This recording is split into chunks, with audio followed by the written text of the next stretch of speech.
Early on Sunday morning, while it was still dark, Mary Magdalene came to the tomb and found that the stone had been rolled away from the entrance.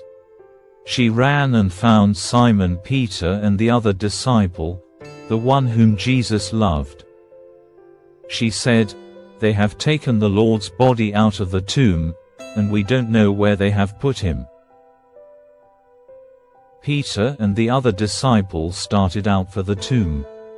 They were both running, but the other disciple outran Peter and reached the tomb first. He stooped and looked in and saw the linen wrappings lying there, but he didn't go in. Then Simon Peter arrived and went inside. He also noticed the linen wrappings lying there, while the cloth that had covered Jesus' head was folded up and lying apart from the other wrappings.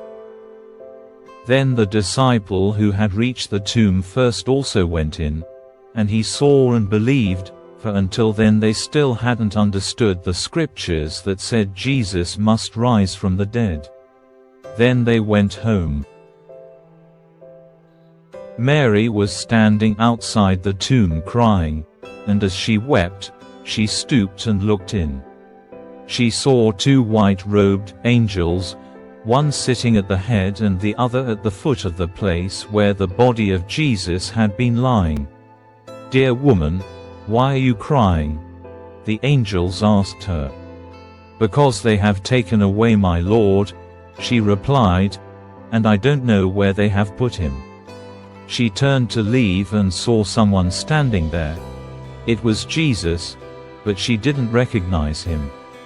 "Dear woman, why are you crying?" Jesus asked her. "Who are you looking for?" She thought he was the gardener.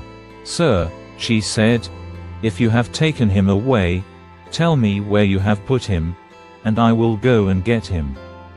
"Mary," Jesus said. She turned to him and cried out, "Rabboni," which is Hebrew for teacher. "Don't cling to me," Jesus said, "for I haven't yet ascended to the Father. But go and find my brothers and tell them, I am ascending to my Father and your Father, to my God and your God." Mary Magdalene found the disciples and told them, "I have seen the Lord." Then she gave them his message.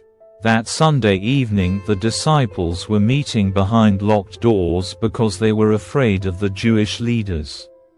Suddenly, Jesus was standing there among them. "Peace be with you," he said. As he spoke, he showed him the wounds in his hands and his side. They were filled with joy when they saw the Lord. Again he said, "Peace be with you. As the Father has sent me, so I am sending you." Then he breathed on them and said, "Receive the Holy Spirit. If you forgive anyone's sins, they are forgiven. If you do not forgive them, they are not forgiven." One of the 12 disciples, Thomas, nicknamed the Twin, was not with the others when Jesus came. They told him, "We have seen the Lord."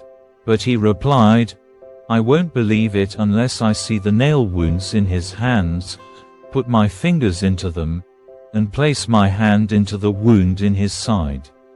8 days later the disciples were together again, and this time Thomas was with them. The doors were locked, but suddenly, as before, Jesus was standing among them. "Peace be with you," he said. Then he said to Thomas, "Put your finger here, and look at my hands. Put your hand into the wound in my side. Don't be faithless any longer. Believe, my Lord and my God." Thomas exclaimed. Then Jesus told him, "You believe because you have seen me. Blessed are those who believe without seeing me." The disciples saw Jesus do many other miraculous signs in addition to the ones recorded in this book. But these are written so that you may continue to believe that Jesus is the Messiah, the Son of God, and that by believing in him you will have life by the power of his name.